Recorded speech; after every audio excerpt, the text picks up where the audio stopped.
have been asked to speak about what happened at the Goreth Cliffs. The archivist tells me it is for history, for the record, so that what happened there is not forgotten or misrepresented by those who were not present. I agreed, but I want to say this first, before anything else, before any of the tactical summaries or the unit designations or the chain of command reconstructions that the Bureau will inevitably want to attach to my words. What happened at the Goreth Cliffs was not a military victory. It was something older than that, something that doesn't have a name in the Kelvari operational language, or in any of the 6 dialects I've learned across 40 years of combined service. The closest approximation I can offer comes from a human expression.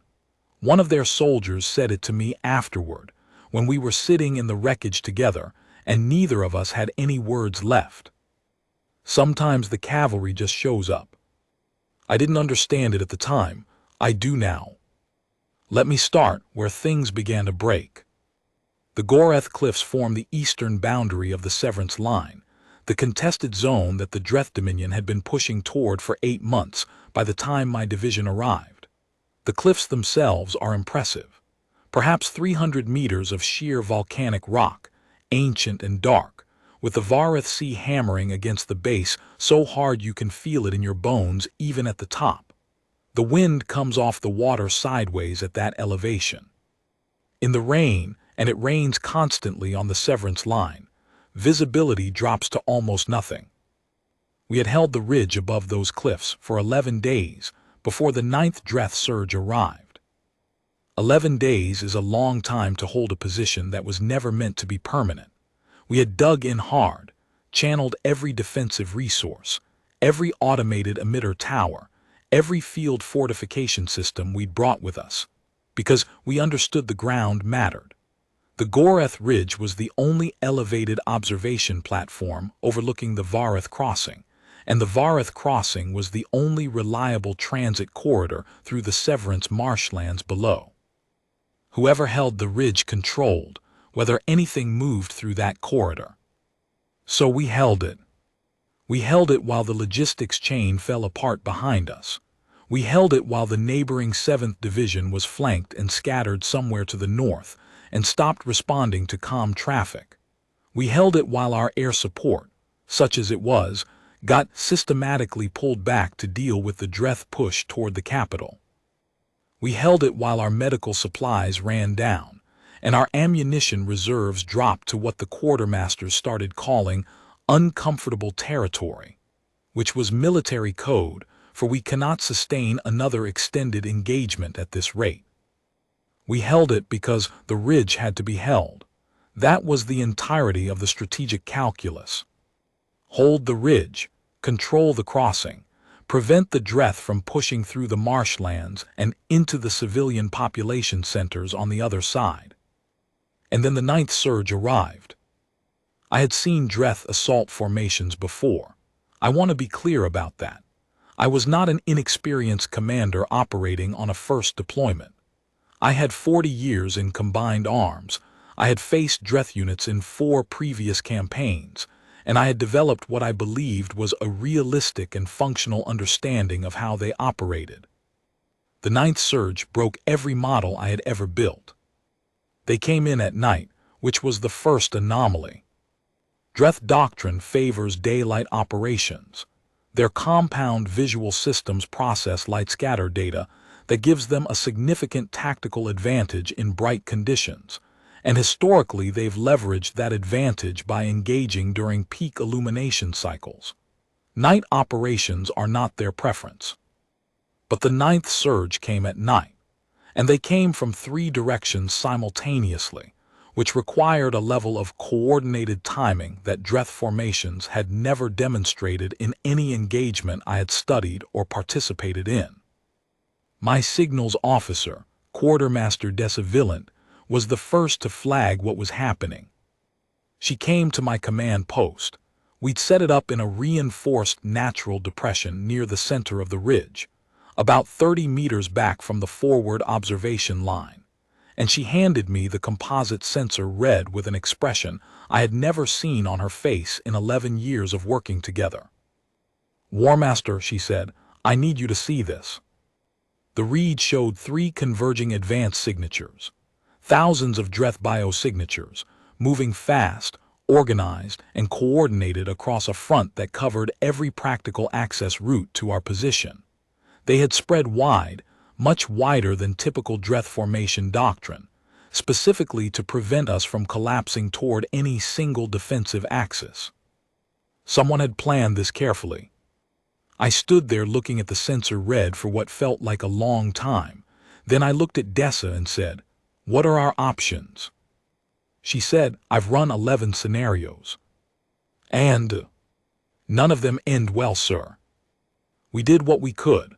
That's not false modesty, it's just accurate. My people were extraordinary. They fought with everything they had and considerably more than they should have been able to produce given the state of our supplies and the exhaustion load we'd been carrying for 11 days. The forward emitter towers held the initial assault wave for longer than I expected. We'd positioned them well, and the automated targeting systems compensated for the darkness better than the Dreth had apparently anticipated. Their first advance stalled against the tower kill zone, and they lost significant numbers before they adapted. But they adapted. That was the thing about the 9th surge. Every time we established a defensive equilibrium, they found a new approach. They had commanders who could read a battle in real time and adjust. Every Dreth formation I'd faced before had operated on rigid predetermined advance patterns. If you broke the pattern, you broke the formation. These ones didn't break. They just changed shape and kept coming. By the 3rd hour, we had lost 2 of the 6 emitter towers. By the 5th hour, we'd lost 4. By the time dawn began to push at the eastern horizon, that gray, waterlogged dawn that came off the Vareth Sea smelling like salt and cold, we were down to 1 operational emitter tower, a third of our personnel strength, and ammunition reserves that my quartermasters had stopped trying to quantify because the numbers were too discouraging. I called a command consultation. The 6 officers I still had functioning gathered in the reinforced depression, some of them wounded, all of them exhausted, every single one of them smart enough to read the situation without me spelling it out. I spelled it out anyway, because they deserved honesty. "We cannot hold the ridge," I said. "The mathematics don't work. We don't have the firepower to stop the next surge, and there won't be a resupply before the next surge comes. Evacuation is not viable, the retreat routes have been cut." I paused. "Let that settle. What I want from each of you is whether you believe there is any option I have not considered." They looked at each other, then back at me. Lieutenant Commander Peth O'Valley, my most senior remaining officer, a woman who had been decorated 4 times and deserved every citation, said quietly, "We've considered everything, War Master." "Then we hold as long as we can," I said. "We make the Dreth pay for every meter of this ridge, and we make sure the crossing survives long enough to matter." Nobody argued, nobody panicked, they just went back to their positions. I want the record to show that. I want whoever reads this to understand the quality of the people who held that ridge. They knew what was coming. They went back to their positions anyway. The final Dreth surge came approximately 2 hours after dawn. It was larger than anything that had come before. The sensor composite that Dessa pushed to my display showed it as a solid mass of advancing signatures, organized into a wedge formation that was clearly designed to punch through our center and split whatever remained of our line. I watched it come. There was a strange clarity to that moment, the kind of clarity that arrives, I think, when all the decisions have been made and there's nothing left to calculate. The sky was low and gray and running with rain. The Vareth Sea was making its constant noise below the cliffs.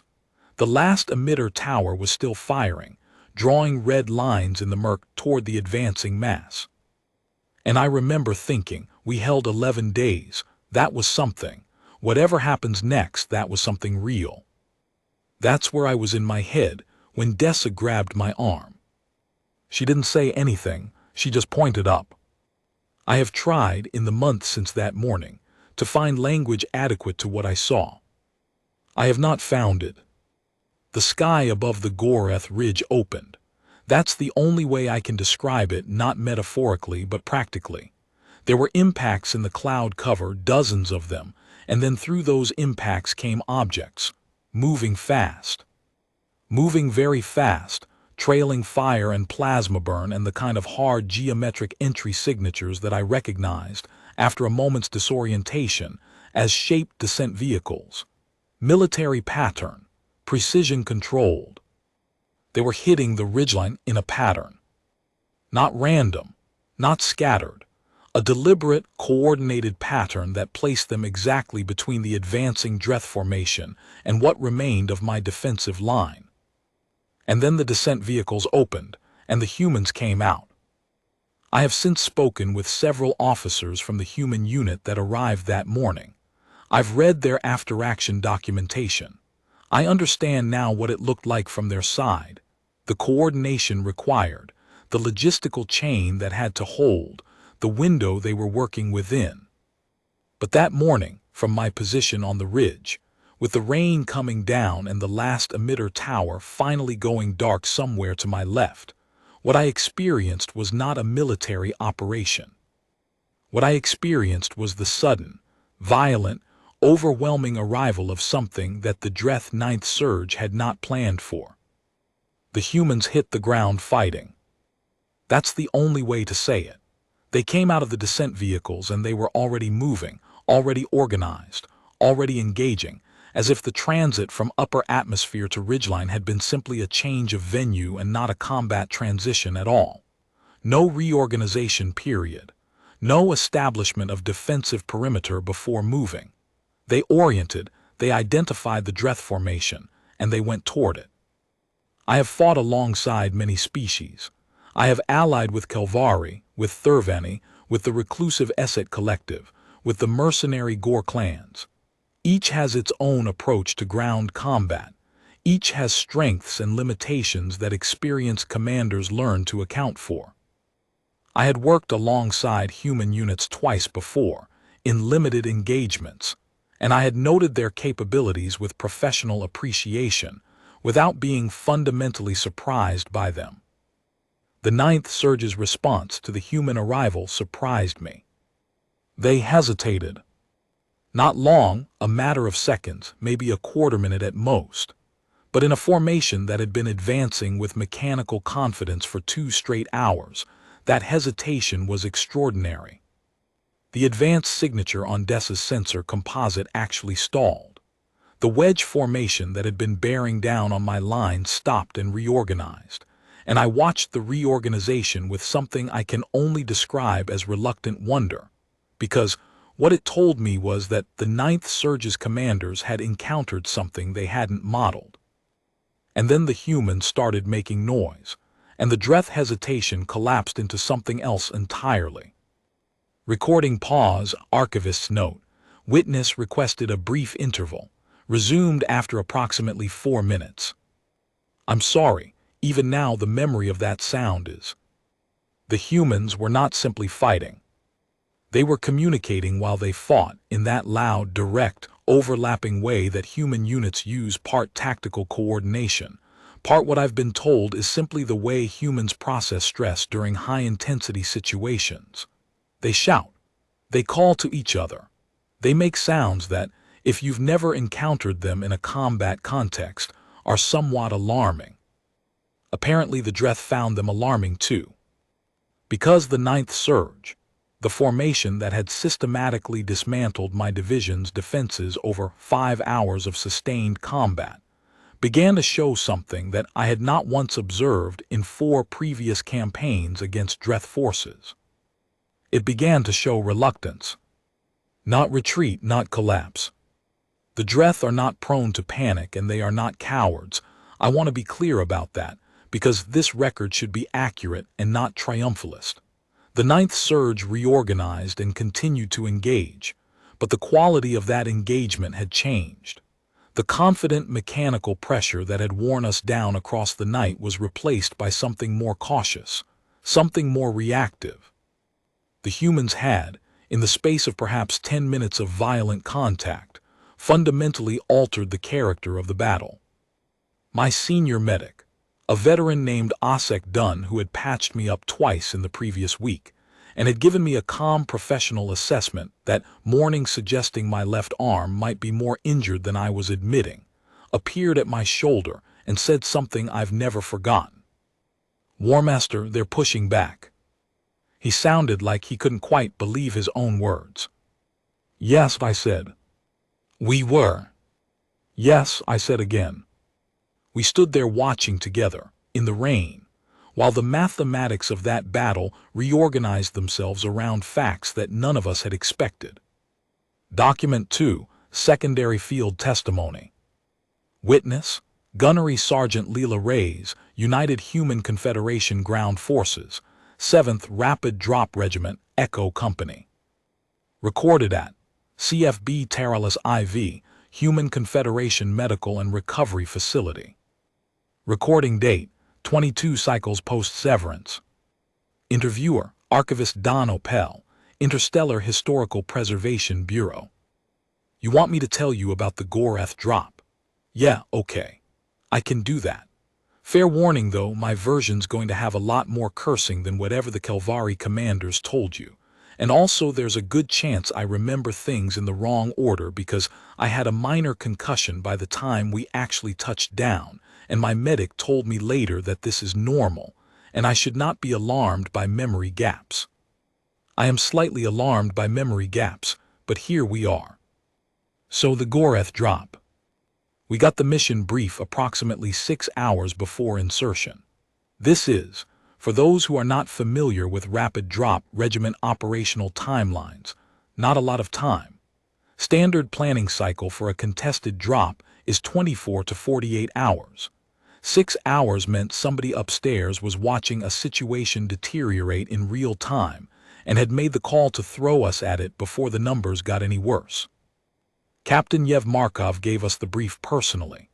Yev he's fine, retired to a farm somewhere in the outer colonies and growing things, which is good because he deserves it. A serious, careful man who did not usually editorialize during operational briefings. He stuck to the facts, presented the tactical picture, answered questions in the order they were asked. He editorialized during this briefing. He said, the Kelvari 9th Division has held the Goreth Ridge for 11 days against sustained breath pressure. As of approximately 4 hours ago, their remaining strength is assessed at roughly 1/3 of initial deployment strength, with critical ammunition shortfall and no viable extraction route. The 9th Dreath Surge is preparing what our analysts assess as a final push. The window in which intervention can make a material difference is approximately. He checked his display, narrowing fast. Then he looked up from the display and said something that was not in the briefing document. He said, those Kelvari soldiers have been fighting for 11 days without reinforcement. They held a position that the strategic situation required someone to hold, and they held it alone. We are going to go remind the Dreth that they don't operate in an unchallenged environment. Any questions? There were exactly 0 questions. That's not because we were afraid to ask. It's because the brief was clear and the mission was clear, and Captain Markov had said the thing that needed to be said, which was that this wasn't just a tactical intervention. This was a debt, and we were going to go pay it. The drop itself was. Okay, so I need to explain something for the record, because I've read some of the civilian accounts of what happened at Goreth, and several of them describe the drop as precise and controlled in a way that makes it sound very elegant and planned. And while I understand why it reads that way from the outside, from inside a descent vehicle at combat insertion velocity with 3 other people in a 5-person pod, because one of the original 4 members of my fire team had broken their collarbone during pre-insertion loading and had to be pulled off the mission roster. From the inside, it was not elegant. It was loud. Everything in a combat drop is louder than you expect even when you've done it 30 times. The shell of the descent vehicle absorbs most of the atmospheric reentry stress, but not all of it. And what it doesn't absorb gets transmitted directly through the airframe into your body. And your body interprets this as a sustained series of impacts that feel roughly like being hit repeatedly by something large and disagreeable. Your teeth rattle. Your vision does things that your brain tells you are temporary, and your nervous system insists are a sign of impending death. And you're doing targeting computation in your helmet system while this is happening, because the whole point of the rapid drop regimen is that you hit the ground ready. So the descent phase is not rest time, it's prep time. You're verifying your sector assignments, confirming communications links with the rest of the company, pulling the latest sensor data from the overhead assets that the air wing had been pushing forward for the past 3 hours to build us a current picture of the ridgeline. The sensor data was concerning. The Dreth formation was larger than the preliminary brief had indicated. That's not unusual. Intelligence estimates on actively maneuvering enemy formations have a margin of error that professional soldiers learn to factor into their expectations. But larger in this context meant the difference between a difficult drop and a very difficult drop, and I remember looking at the formation data and having the very specific thought, we are going to earn this one. Then the descent vehicle hit the ground, and the hatch opened, and we went out. I've been asked a lot since Goreth what it's like, the moment of a combat drop, coming out of the vehicle into a live engagement zone.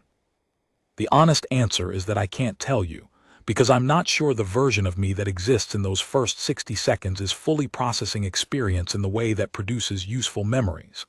There's an operational mode that the body goes into, the training, the conditioning, the years of practice. And in that mode, the self that would normally be having feelings and observations and formulating what will later become memories is somewhat offline. You're running on something faster and simpler. What I can tell you is what my body told me afterward, when the operational mode stepped back and the regular thinking parts came back online. It was cold. Obviously, we were on a ridgeline above a sea in the middle of a rainstorm at dawn, but I mean the kind of cold that's sharp, that cuts. The Vareth Sea smell was immediate and overwhelming. And the sound of the Dreth formation impacting against the human defensive line we were establishing, was nothing like anything I'd trained against, because Dreth combat sounds don't translate well to simulator systems, and the real version has a quality to it that I can only describe as present, like the sound itself has weight. My fire team moved into sector as planned. My sector was a low ridge spur that angled toward the Dreth left flank. The job was to establish fire on that flank, while the main element hit the center, and the second platoon tried to roll around to the right. Standard envelopment approach, not complicated, but extremely dependent on everyone doing their piece simultaneously. Everyone did their piece simultaneously. I'm not claiming it was perfect. It was chaotic and loud, and several things went wrong in small ways that required improvisation. And my fire team had one person down before the first 10 minutes were out, injured on landing rather than from enemy fire, which is an indignity that I will not elaborate on further, except to say that combat drops over volcanic rock formations present specific footfall challenges. But it came together. The way that training comes together under pressure, not because everything goes according to plan, but because the people involved know their business well enough to compensate for the ways things don't go according to plan. And what I remember most clearly from those first minutes, not the operational execution, not the tactical picture, but the actual felt experience of being on that ridge, was the Kelvari soldiers. We knew they were there. Obviously, we were there for them. The brief had told us their positions, their strength assessment, the likely state of their defensive line. But seeing them was different from knowing them. They were still fighting. That's what got me, I think. We'd been briefed that the 9th Division was in critical condition. And they were. You could see that immediately. You could see it in the positions, in the state of the equipment, in the fact that half the defensive emitter towers were dark. But they were still fighting. Every Calvari soldier still on their feet was still on their feet and still in the line and still doing their job. And when we came out of the descent vehicles, they didn't. I expected. I don't know exactly what I expected. Maybe some kind of relief reaction. A pullback. A moment to take a breath now that reinforcement had arrived. They pushed harder.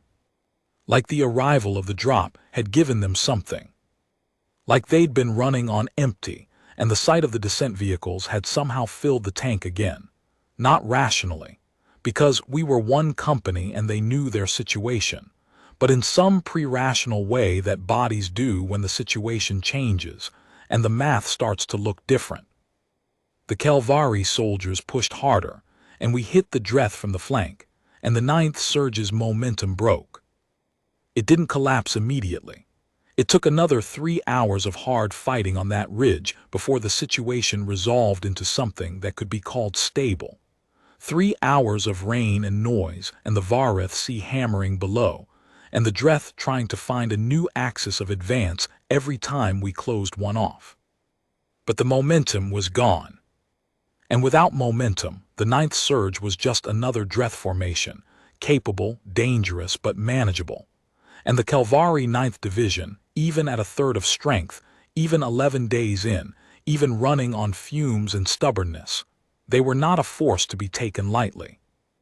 Together on that ridge in the rain, we were enough.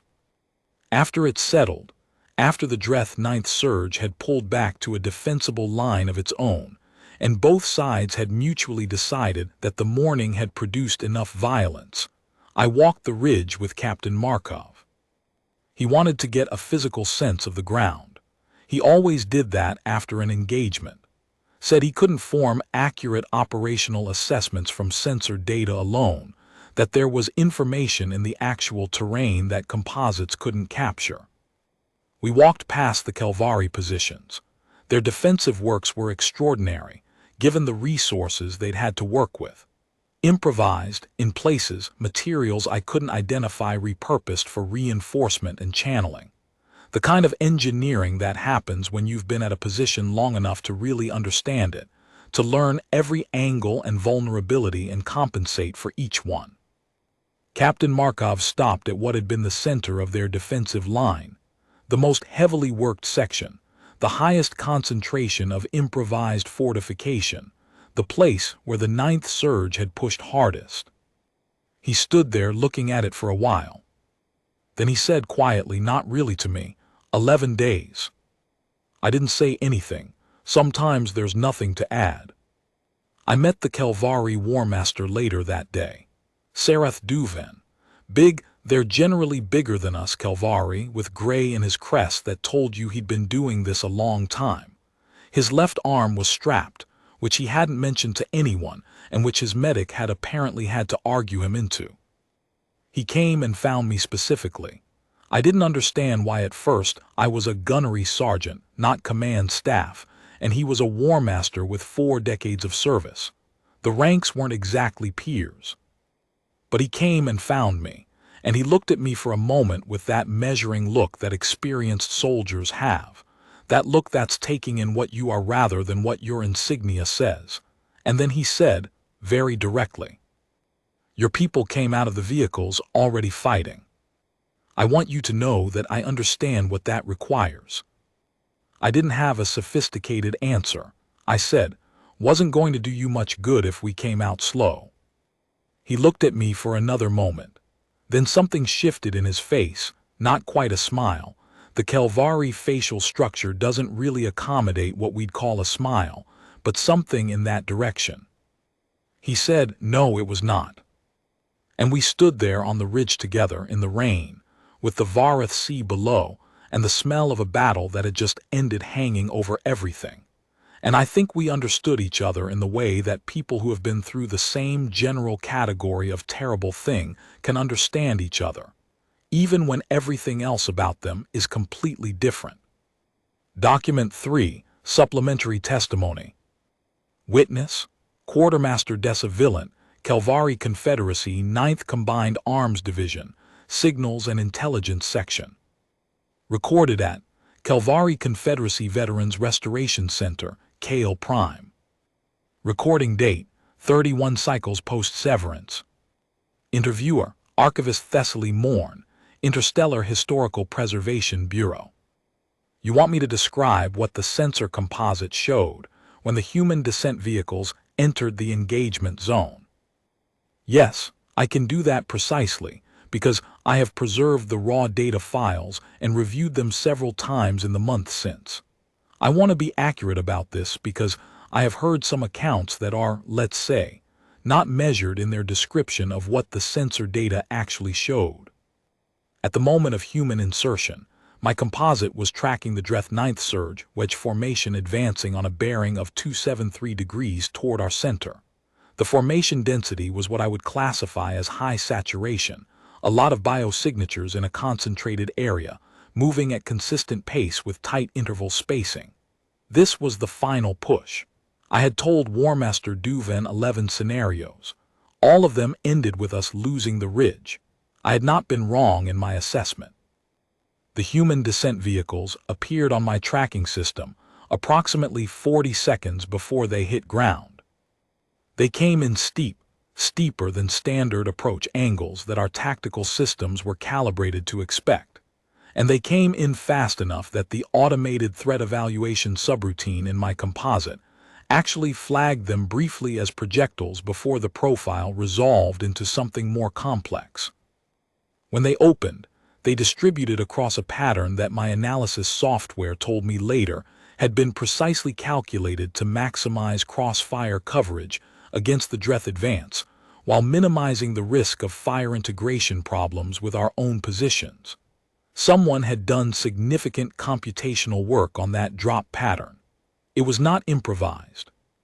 What I watched on the composite for the next 11 minutes, while simultaneously managing the last functional elements of our defensive emitter network and trying to coordinate communications with what remained of our platoon leaders, was a data picture unlike anything my professional experience had prepared me to interpret.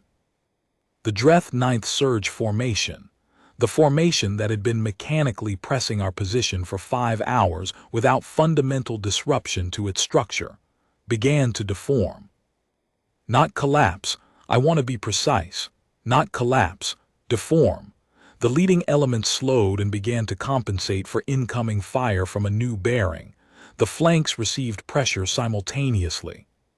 The wedge formation, which had been operating as a single coherent system, had to fragment its attention across multiple threat vectors, and in doing so, it lost the geometric coherence that had made it so effective. In military analysis terms, the humans had changed the dimensionality of the engagement. The Dreth had been operating in what was effectively a two-dimensional tactical problem: advance forward, overrun the ridge, and the drop had added a third dimension that their formation was not structured to process simultaneously. And the response time on the Dreth side was slower than I expected. I have thought about that a great deal since. The 9th Surge's command structure had been impressively adaptive throughout the night, faster than any Dreth formation I had observed previously. But the human drop produced a pause, and the pause was significant enough that my composite captured it clearly in the biosignature behavioral data. The hypothesis I have developed, and I want to be clear this is my own interpretation, not an official assessment, is that the 9th Surge had been briefed for a specific engagement scenario. Calvary defensive unit, attritionally depleted, no viable air or drop support, isolated. The tactical plan had been built around those parameters. When those parameters changed suddenly and violently, the commanders of the 9th Surge required time to generate a new model. The humans did not give them that time. That, I think, is the critical element.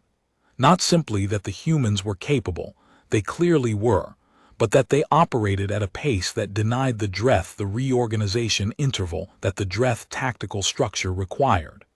Every time the 9th Surge began to establish a new response posture, human pressure disrupted it before it could stabilize.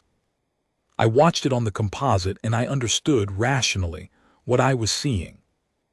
Emotionally, it took somewhat longer to process. I have a specific memory that I want to include in this testimony, because I believe it captures something that pure tactical analysis does not. Approximately 2 hours into the human engagement, after the initial shock of the drop had settled into the harder, sustained grinding work of actually pushing the Dreth back, I was managing my sensor suite from the command position when one of our surviving forward observers, a young Kelvari soldier named Pethik Avar, established a communications link from his position near the northern edge of the ridge. He said, "Quartermaster, I have a sight line to the human engagement sector." "Report," I said. "There," he stopped, resumed. "They're talking to each other while they fight, out loud. I can hear them from here. Is that normal?" I opened my mouth to give him a standard operational answer. Then I closed it. Because I didn't have one. What I knew about human combat communication, from doctrine files and interspecies cooperation manuals, was that humans used high-volume verbal coordination extensively during active engagements. The manuals explained this in practical terms. Human vocal communication in combat serves simultaneous functions of tactical coordination, morale maintenance, and threat assessment. What the manuals had not prepared me for was the way it sounded from the outside. Not alarming, once you understood what it was, not alarming, but present. Like Sergeant Reyes said in her own testimony, apparently. Present in a way that changed the character of the engagement zone. I said to Pethik Avar, "Yes, it is normal for them." A pause, then, "It's very loud." "Yes." Another pause. "I think the Dreth don't like it." I looked at my composite, at the deforming Dreth formation, at the data picture of a battle whose mathematics had inverted in the space of 20 minutes. "No," I said. "I don't think they do." Document 4, Tertiary Testimony. Witness, Lieutenant Commander Peth O'Valley, Kelvari Confederacy 9th Combined Arms Division, 3rd Infantry Battalion. Recorded at Kale Prime Military Hospital, Recovery Ward 7. Recording date, 19 cycles post-severance. Interviewer, Archivist Don Opel, Interstellar Historical Preservation Bureau. I'm going to preface this by saying that I've been on strong medication for 11 days, and my memories of the Goreth engagement have a slightly soft-edged quality that I'm not entirely pleased with, as someone who prides herself on precise recall. So bear with me, and possibly double-check anything I tell you against the sensor logs. I was commanding 3rd Battalion's remaining operational element, about 40 soldiers by the time the final Dreth push came, out of a starting complement of nearly 200. 40 people on a ridgeline trying to cover a front that was designed for 10 times that number. The math of that situation is not subtle. When War Master Duvin spoke to us before the final surge, told us the situation plainly, told us what we had and didn't have, asked if anyone saw an option he'd missed, I remember what I felt in that moment very clearly despite the medication fog. I wasn't afraid. I want to be honest about that rather than claiming some elevated calm that I didn't actually feel. I wasn't afraid because the situation had moved beyond fear into something simpler. We were going to stay on this ridge and we were going to fight with what we had, and that was the whole of the decision. Fear requires uncertainty. We had moved past uncertainty. I went back to my position. I briefed my remaining officers. We checked our loadouts, not because checking them changed anything, but because the physical action of checking is steadying, and steadied soldiers fight better than unsteadied ones. And then the final surge came. And it was as bad as I expected. Worse, in small ways that I won't detail because they're tactical specifics that don't serve the larger story. We held the center with what we had. We held it because there was nothing else to do, and because Kelvari soldiers, in my considerable experience, are deeply reluctant to give ground that they've paid for with friends. We'd paid a great deal for that ridge. We were not inclined to give it away. I saw the descent vehicles before I heard them. The rain and the noise of the engagement were overwhelming at ground level. The composite sensor suite was what most of us were relying on for situational awareness, because the visual environment was nearly useless. But I happened to be looking toward the eastern sky when the reentry traces appeared in the cloud layer. I did not immediately understand what I was seeing. In my defense, I was also managing the fire of 11 soldiers through a defensive position while absorbing casualties and maintaining coordination with the platoons on either side of me. The cognitive load was, to put it diplomatically, substantial. So the initial reentry traces processed through my mind and were filed under unknown factor, low immediate threat because they were coming from above and behind the Dreth formation. Then they resolved into descent vehicles, and the descent vehicles resolved into humans. I have been asked many times what I thought in that moment, what my emotional state was, whether I experienced what humans apparently call relief, which my dictionary files describe as a specific sensation of tension releasing. I think what I felt was closer to disbelief. Not because I doubted the evidence. The data was right there. Humans, dropping onto the ridge, hitting the ground already oriented and moving. The tactical picture was changing in real time on my composite. But I had spent the previous hour of my life in a mental state that had organized itself around a particular conclusion. And watching that conclusion become untrue is a strange experience. It takes time to reorganize, even when you want to reorganize. Even when the evidence for reorganization is literally raining down out of the sky in the form of human soldiers coming out of descent vehicles and immediately beginning to shout at the Dreth. I stood at my position for what my suit telemetry later told me was about 14 seconds, just watching the composite shift.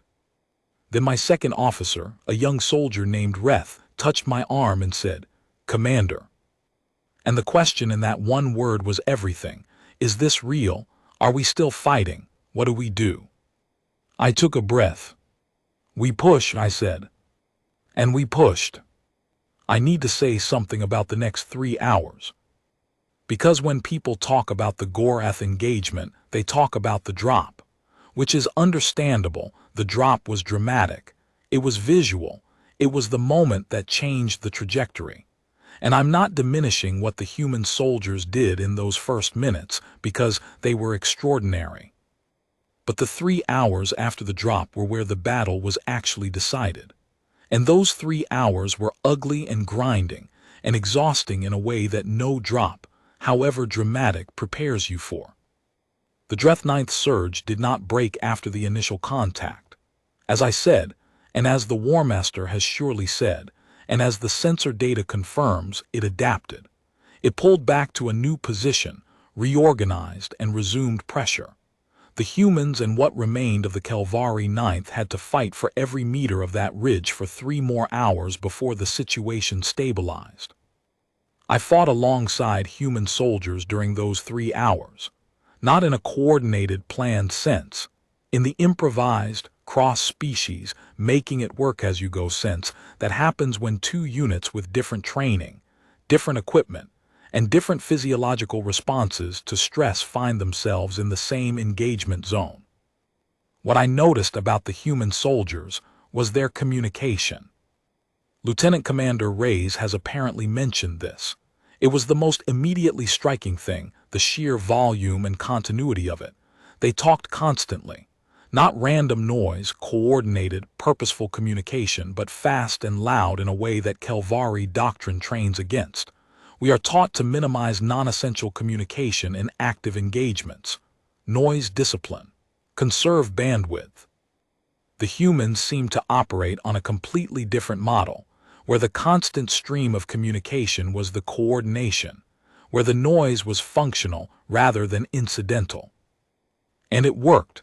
That's the thing I kept observing even while I was trying to manage my own sector. Their coordination was excellent. They knew where each other were, what each other were doing, what support was needed and where. They achieved it at volume, through a constant flow of voices, but they achieved it. I found it both bewildering and impressive. That combination is not unusual when encountering human operational approaches, in my experience. When it was over, when the Dreth had pulled back far enough that the engagement could be called concluded, at least for that day, I sat down on the ridge for the first time in approximately 16 hours. The rock was cold and wet. My left leg had been bandaged sometime in the previous 3 hours by someone whose name I hadn't caught. The rain had slowed to a mist. The Varith Sea was still making its noise below. A human soldier sat down about 2 meters away from me. Not my unit, one of the drop personnel, still in their full insertion gear, which was battered and marked in ways that told a story about the past 3 hours. We sat there for a while without speaking. That's another thing about humans, I've found. They understand comfortable silence in a way that not all species do. We didn't need to say anything. The shared experience of the morning was its own communication. After a while, the human looked at me and said something that my translator rendered as, "Hell of a morning." I considered that phrasing. The translator was giving me the literal words, but the tone carried something additional.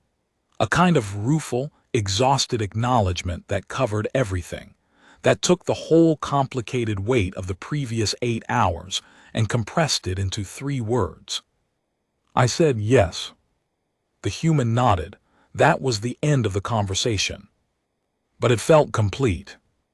Document 5, Specialist Testimony. Witness, Corporal Thad Akwu, United Human Confederation Ground Forces, 7th Rapid Drop Regiment, Echo Company, 2nd Platoon. Recorded at CFB Taralis IV, Recreation and Recovery Section. Recording date, 18 cycles post-severance. Interviewer, Archivist Thessaly Morn, Interstellar Historical Preservation Bureau. So I'm the youngest person from Echo Company that you've interviewed, I'm guessing. Just turned 23 cycles ago, first deployment out of the training program. Goreth was my 4th operational drop. You want to know what it was like from the private soldier end of things. The gunnery sergeant gave you the fire team lead perspective, and Captain Markov gave you the command picture. I can give you the ground level view, which is, it was very loud and very cold, and I was operating on approximately 90 minutes of rack time, and at no point during the drop or the subsequent engagement did I have a complete picture of what was happening beyond my immediate sector, which is normal for infantry soldiers in active engagement, and does not change regardless of how many briefings you receive beforehand. What I can tell you is what I saw and felt and thought, in the order that I saw and felt and thought it. During the descent, I was running through my sector assignments and trying to remember everything from the insertion brief simultaneously. The targeting system in my helmet was updating in real time from the overhead assets, which meant the tactical picture I was working with was current but also constantly changing, which creates a specific cognitive challenge that I will describe as, lots of things are happening, and I need to track which ones apply to me right now and put the rest in background. There was a Kelvari defensive position at the center of my sector assignment. The briefing had told us the Kelvari units were still operational but significantly degraded. I hadn't known exactly what to expect from that, because I'd never operated alongside Kelvari before. What I found, coming down into that sector, was that the defensive works were more impressive than I'd anticipated, and the soldiers maintaining them were, I don't know, I struggle to find the right word here. Steady is the word that comes to mind. They were fighting in conditions that should have been breaking them, and they were steady. I landed about 30 meters from one of their positions. The Kelvari soldier at that position looked at me, and I couldn't read his expression. I've been around Kelvari a bit more since Goreth, and I still can't reliably read the expressions. But something about how he was looking at me told me he was doing the same thing I do when reinforcement shows up. reassessing the mathematics. I gave him the standard cross-species coordination signal, pointed at my unit insignia, then at his position, then outward toward the threat bearing. I'm friendly, I know you're here, I'm going that way. He gave me a gesture back that I didn't fully understand, but which seemed to indicate acknowledgement. Then I went to work and so did he, and for the next hour we fought the same battle from different positions, and I kept tabs on him in my peripheral awareness, because knowing where your adjacent fighters are is how you survive. He fought very well. That's a simple statement, but it's the accurate one. In conditions that would have been grounds for reasonable retreat, he held his position and he fought well. The moment that stays with me most from Goreth isn't actually the combat part. It's after. Captain Markov had been going around to all the platoons, doing his post-engagement assessment. He came to my fire team. We were in a covered position near the ridge spur, the four of us plus the two Kelvari soldiers whose sector we'd ended up sharing for the last phase of the engagement. Markov looked at all of us, the humans, the Kelvari. He said something in a quiet voice to all of us equally, soldiers. That's it, just that one word. But the way he said it included everyone in the circle. Didn't matter what species, what uniform, what unit designation. That one word made a single category of all of us. I noticed that the Kelvari soldiers reacted to it. Their translator units are pretty good, standard interoperability package. And I watched them process the word and then process the tone, and then something shifted in their posture. Something that even I, with my limited ability to read Kelvari physical language, recognized as a response to being acknowledged. Markov moved on to the next group.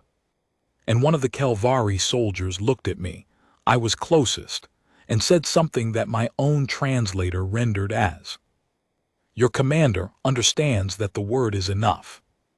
I said, "Yeah, he does." The Kelvari soldier made that sound that I've since learned is their version of thoughtful acknowledgement. Then he went back to watching the ridge.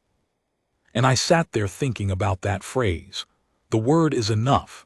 The idea that sometimes there isn't a statement that covers what happened. Sometimes the gesture is just naming what you all are in the same breath together. Sometimes that's the only true thing to say.